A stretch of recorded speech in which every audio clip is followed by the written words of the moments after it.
shows because, oh my God, in the beginning, because there's a stripper. Yeah. That's forbidden. Yeah. I couldn't get Israeli guys to strip. Yeah. Until like 6-7 months into the show, when it became famous and they all Right. started flooding. Right. There was a connotation. I couldn't get females to strip. If you noticed, in Israel when stripping took off, it was all Russian. Yeah, strippers. Russian women. Yeah. Because Israelis couldn't fathom. Right. They would rather be a prostitute on the beach. Right. And that's okay because no one knows about it, than to Right. be a public stripper. And now that has changed. But that's publicly. Privately, Israelis have always been very sexual, always, and they always will be. The sexual mores are different. Mm-hmm. You know, people cheat on their husbands or wives there. Mm-hmm. As long as their wife or husband doesn't know about it, it's okay. You know, people stay married. So it's more European in some It's ways. very European, and you know, I think Americans are very puritanical when it comes to sex and comes to sexual mores. Oh my God.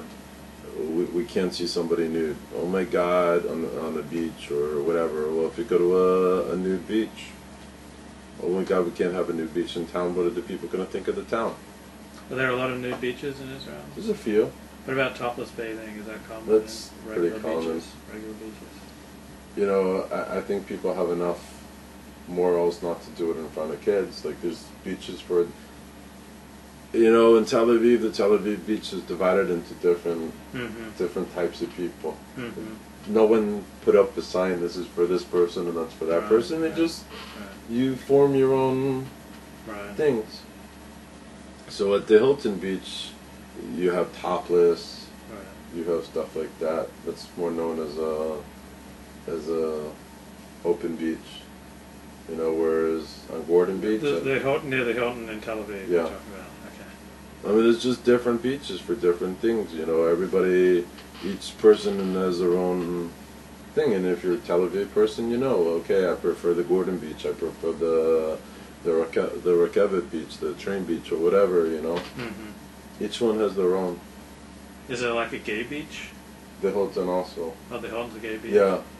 Well, it's everything. It's everything. It's everything.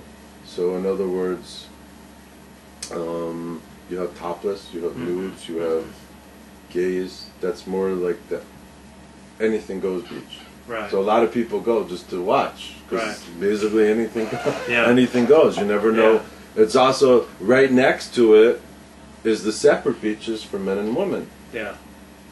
The Orthodox Yeah, beach yeah. where they have Monday, Wednesday, Friday is women or men or whatever, and Tuesday and Thursday is the Right, opposite. right. So it's very, very interesting. Each beach has their own.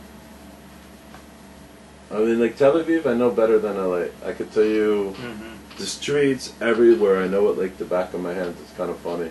That was my city. I mean, I could walk miles. Here in LA, I would never walk. I live, what, a half a mile from Right, you? right. I'll never walk. Right.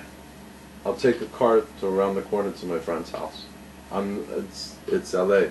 In Israel, we walk for miles. It's fun. It's nice. Yeah. You're out. You see people. You talk to Yeah. people on the way. It's a different type of city. How did being a stripper affect your sex life? Did it give you more opportunities? No connection. No connection. No.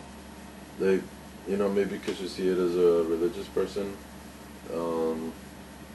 There's no kesher, there's no connection. I think if I was a truck driver, I'd still have the same sex life as if I was a stripper. Right. It's just that, okay, I'm stripping, so if somebody likes me or I like a girl or whatever, the opportunity is there. But the same thing if I was a truck driver and I went to a truck stop and sat down and the waitress liked me, Right. it's no different, it's just putting you in different places. How about having relationships? Some girls leery of getting into a relationship with a guy? I was married when I was a stripper, Mm-hmm. and I think it affected maybe a little bit. No, it may have affected my marriage a little bit.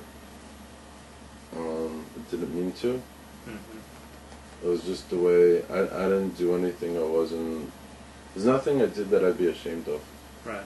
You know, I was faithful to my wife. That was my job as a stripper. drop trow. I think that's the drop trow. It's not. I don't think it's. You know what? I think nowadays there's no really need for strippers in America so much because it's done already. It's far boring.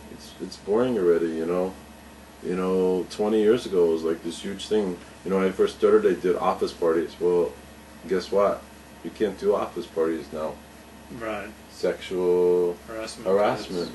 But that was the bread and my butter. Every day I'd do an office party at 12. Someone's birthday, go in, strip, act like I'm going to a job interview, wear a suit and whatever, and then, people in the office would hire me. And now, if someone had a strip show in their office, they could be sued. Whoever hired the person and the office for permitting this to go on. It's forbidden. The mores in America have changed so much. Yeah. I don't think there's really a need for strippers that much anymore. Porno movies, yes. Pornos, yes. I think pornos is still, maybe not porno sales have taken off because they've plateaued and gone down because of the free internet. Right. Every person wants to be a star, so they take their camera and they have sex, and then put it up on the internet, which is kind of bizarre. Totally bizarre. But it happens, There was a video of Arab Israelis having sex and they sold it on the internet. And the taboos, they just cover their faces. It's what? It's crazy. So I saw in the coverage of the rape case in Jerusalem that there isn't much social and sexual interaction between Israelis and Arabs, Arab Israelis and Jewish Israelis. That's not true.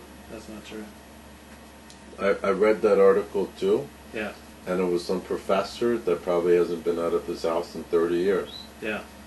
Okay? There's about 10,000 Israeli ladies married to Arabs. Mm-hmm. Mixed marriages. That's rare, but it happens. There's 10,000 of them. Usually the lady converts to Islam.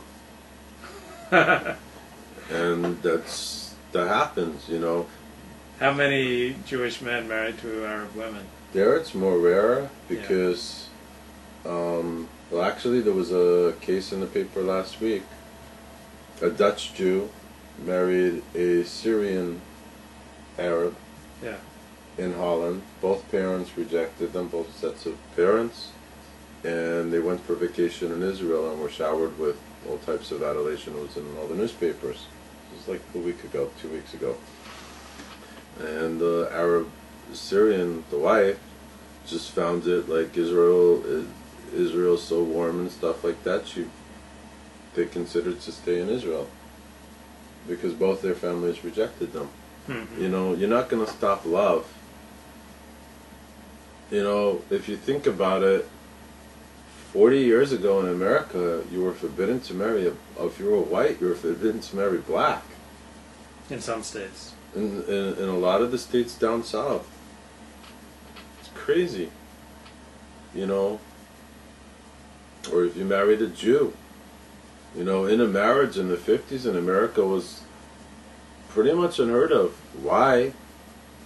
Wasn't so much Jews didn't want to date Christians or non-Jews. It was that the non-Jews didn't want to marry a Jew. No one wants a Jew in their family. Yeah. The mores have changed. Society has changed. Thank God we haven't grown up fast enough, but we're getting there. Right. Okay, great. Is there anything that I have not asked you that I should ask you you'd like to talk about? Whatever you want. Okay. If you're interested, or just give me a plug. If you're interested in my radio show, it's called The Head Jew in Charge. It's every Tuesday night, 9 to 11, in English. It's the only English language show on Israela.com, ISRALA.com. It's a mix of celebrities and controversial topics. And check us out, It's a talk show. You don't like what I say? Pick up the phone, talk. We have all types of controversial guests. We've had the Turkish ambassador right after the flotilla. We've